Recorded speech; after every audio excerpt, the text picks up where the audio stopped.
Virginia continues to be embroiled in scandal as the state now has 4 of its highest-ranking elected officials facing calls for resignation. The state's governor, attorney general, and Senate Majority Leader are in the midst of separate blackface incidents from their college days.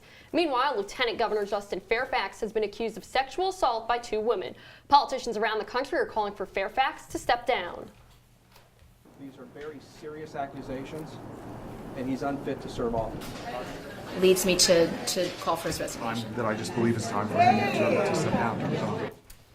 So, Michael, thank you for joining us. We just heard those politicians calling for Fairfax to step down. Can you tell us a little bit about these allegations against him? Yeah, so he's been accused by 2 different women, Dr. Vanessa Tyson and Meredith Watson. Now, Vanessa Tyson accused him of assaulting her in 2004 in Lieutenant Governor Fairfax's hotel room at the 2004 Democratic National Convention. And the second accuser, who came forward about a day or 2 after the initial allegation surfaced, she accused Fairfax of assaulting her while they were in college in the year 2000.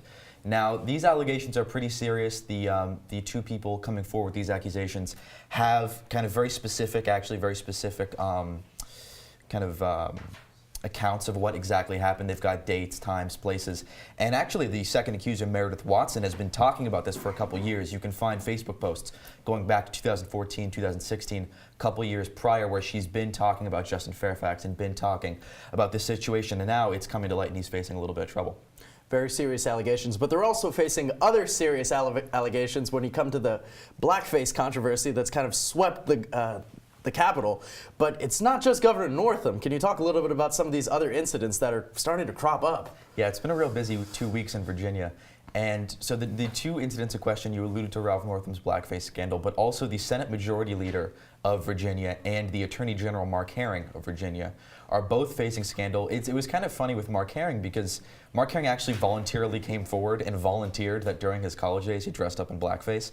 And then in the days that followed, this was the last one that came forward, in the days that followed, the Senate Majority Leader of Virginia, who actually happens to be a Republican, unlike the other 3, it was released that during his time at the Virginia Military Institute, he edited a yearbook that had multiple racial slurs, multiple portrayals in blackface, images of the Confederate flag, all kinds of that kind of really serious, racist, racially charged material. So that's been what the last week has been looking like for those people. And the funny picture in this is the Virginia line of succession, because if the governor, lieutenant governor, and attorney general all resigned, all 3 Democrats, the House Majority Leader of Virginia would then become the governor. So obviously that's kind of a far-fetched scenario because it would take 3 resignations, but that's what we're looking at right now.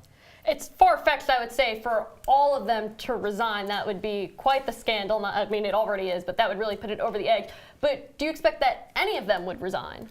That's an interesting question. It's one of those things that it seems like we've been kind of litigating over the last year, even going back to the Brett Kavanaugh situation, where it's like almost as if we're trying to figure out what we should do about somebody who does something egregious about 30 years ago. That's what we've been seeing with these past couple of cases.